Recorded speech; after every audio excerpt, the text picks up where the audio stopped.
Thanks for joining us today. Today we're going to cover log haul. We're going to cover winter weight conditions, map conditions, permit conditions, interaxle spacings. We're going to cover your width, your height, interaxle spacings in the sense that how it affects you for the weights you can haul. We're going to cover all these things and more, so this should be very informative. Thanks again. We'll see you in a bit.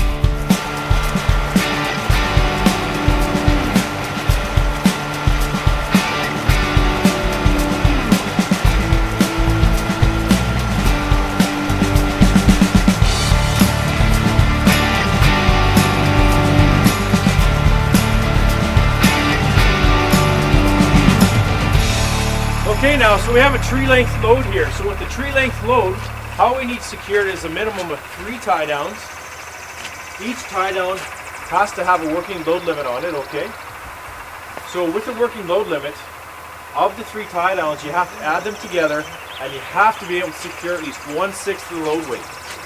Okay, so this is an off-highway load.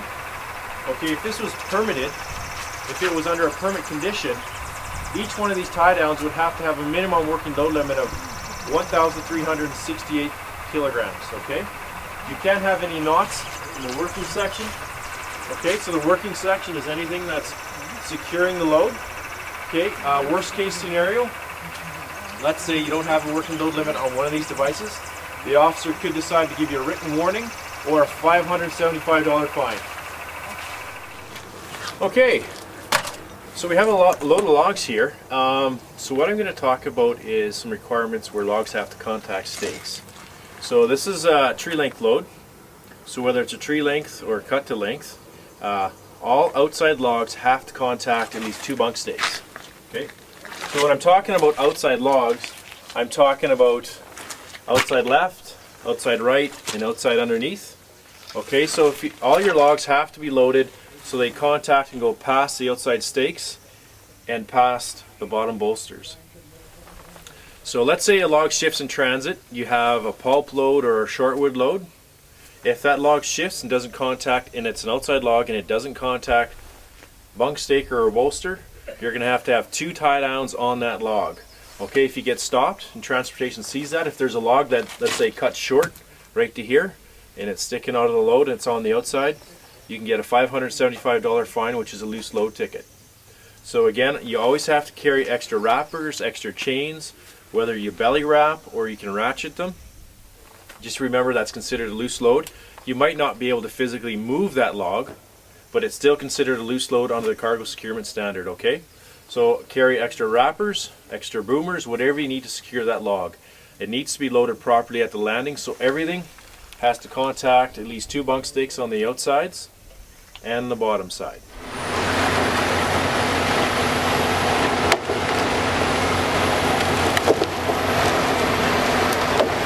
So by the cargo securement standard, on a tree length load you have to have a minimum of 3 tie downs. All 3 tie downs have to have a working load limit displayed. And with a load like this, you have to secure 1/6 of the load weight, whether it's an off-highway load or an on-highway load. The only thing different you get on an off-highway, like a private road, would be your widths, your height, and your weights can be exceeded. So with that, the owner of the road would be the one that would dictate your widths and your weights. So that would, on this road, this is the Pinot Cutter Cross.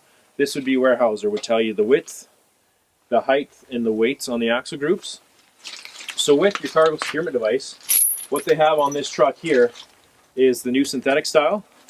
So you have to have a tag. So a lot of them will be an orange or red tag with a working load limit.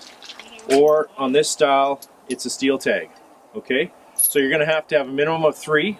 And these 3 devices have to secure at least 1/6 of the load weight. Okay, so now what we're going to talk about is an empty log bunk permit. So what that permit allows you to do, let's say you have a trailer that's 12 feet wide, 3.66 meters.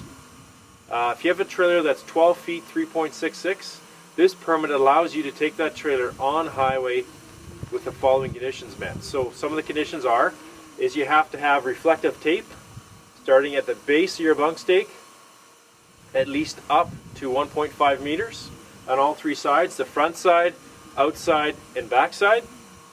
The next thing you need is your Mickey Mouse lights need to be extended and on. And the next one is you have to have at least one flashing amber light on top of the cab. So if you have all those things on that permit, the permit is there to get repairs done out of shop. Okay, so if you're not doing repairs within your own shop, you want to take that off-highway trailer to a shop within Alberta, that permit will cover you. If it's over 3.66 meters, it can't be transported. Let's say if it's a pull trailer and you got it loaded on top of your truck, you can't be any higher than 5.1 meters high.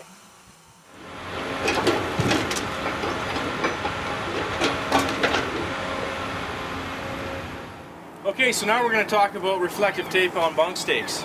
So the regulation states that the rearmost bunk stakes have to have reflective tape on all three exposed sides, the rear, the outside, and the front.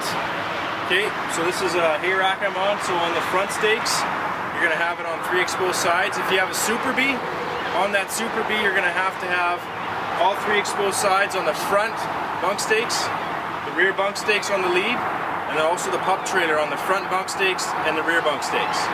So again, three exposed sides, the front, the outside, and the back. If you don't have reflective tape, you're going to have to use Day-Glo orange paint. Okay, so I'm just going to talk about height. So remember what we said, you're allowed 4.8 meters. So I have this height stick. It's up to 4.8 meters. So at the beginning of the haul season, if you're going to haul one trailer all the time, you should measure it out. As you can see with this one here, you're just a little bit above your bunk stake. So there's really no reason why you should be over height. Okay, so right now I'm standing in front of a tree length load. This is an off-highway load. It doesn't matter if it's off-highway or on-highway. All loads have to be crowned, whether you have multiple stacks of wood or a tree length load. They all have to be crowned. With the crown, the reason you want a crown is you want the tension of the tie downs or tarp straps, whatever you're using, chain or cable, you want it to pull down in the center so all logs are packed tight. If you don't have a properly crowned load, you get stopped by transportation or RCMP or some other body, you can get a $575 fine. You can get a failed CVSA inspection. A failed CVSA inspection and a fine, the fine can go to the driver or the company, and also the failed CVSA inspection will go against the truck, the owner of the vehicle, and those points will go on the carrier's profile. So what we have here is a tree length load. So I just want to talk about your heights here. So with any kind of load, tree length, cut to length, you can't have logs more than 50% above your bunk stakes. Okay? The top of your load can crown up to 4.8 meters, but the outside, you can't have logs more than 50% above your bunk stakes. Okay?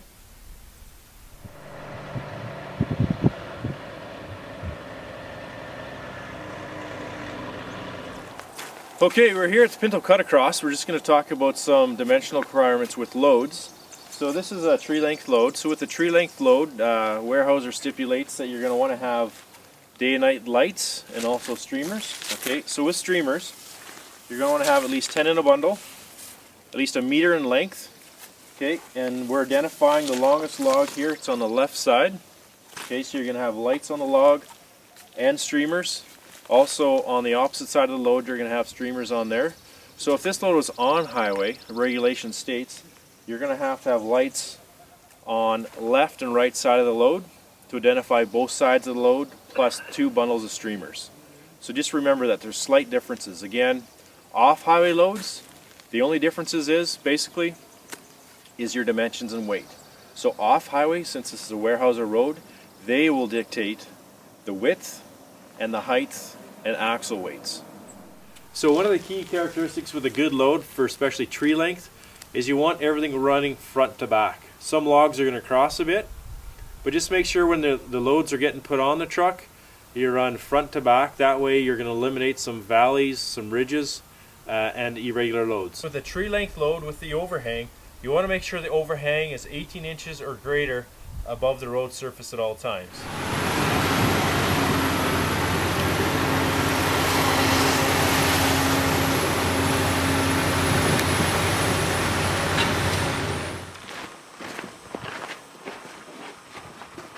I'll give you that in there.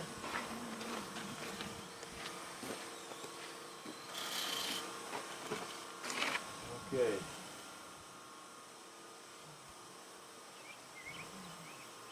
Alright, so we have 7.2 meters. Okay, so what I was just measuring here is we have interaxle spacing. That's a key factor on highway. This is an off-highway load, so it doesn't matter. On highway, it matters. So we have a tridem axle group with a tandem axle group, and we have to have a minimum of 5.5 meters between the two groups. So what we've done is measure from the center of the last axle on the truck to the first axle on the trailer.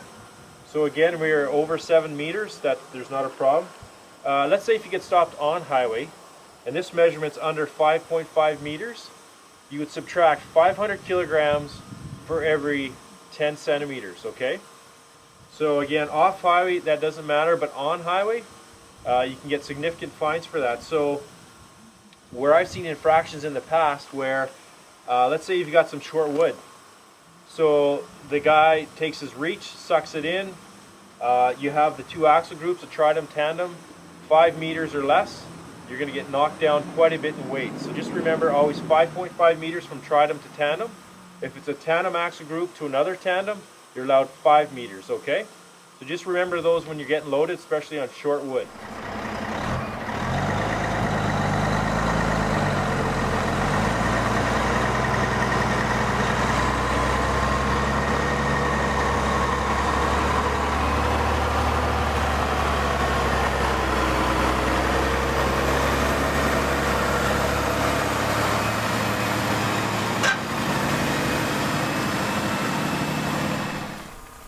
Okay, so now I'm going to talk a little bit about on-highway loads. So I'm at an off-highway truck. I've got an off-highway tree length on, but we're going to talk about on-highway permit conditions. So on-highway permit conditions, so if you have a box load, so that would be your ends are reversed, you have to have 4 tie downs. If you have a tree length load, you have to have 3 tie downs. Let's say if you have a Super B with multiple stacks, each stack is going to have 2 tie downs. Each tie down is going to have a working load limit of 1,360 kilograms. So just remember to look at your permit conditions. You're going to have your map and your permit. Your map's going to go over what road you can be on, what bridges you can go over, the color of your route. Your color is going to dictate the weights. The map's also going to tell you about the mill you can go to.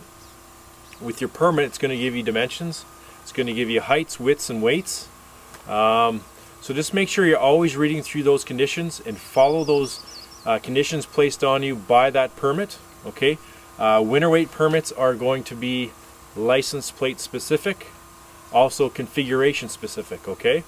So with the winter weight permit, the license plate on the truck has to match the permit. If you're going to switch trucks with different license plates, you're going to have to get a different permit. Also, if the configuration changes, that winter weight permit's void. Okay, so just remember all those things. So in the summer months, you can run a winter weight permit.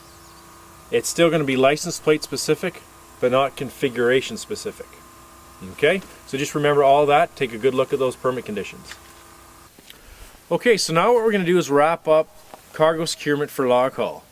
So with log haul, there's permit conditions. Let's talk about tree length loads. So with a tree length load on a pole trailer, the special permit condition states that if your bunks are 10 meters apart or under, your first tie down and your rear tie down has to be within 1 meter of your bunk stakes. Okay? Your center tie down's right in the center of the load. The next one states in the permit condition is if your bunk stakes are over 10 meters apart, you have to be within 2 meters of your front bunk stake and 2 meters within your rear bunk stake. So just read your permit conditions.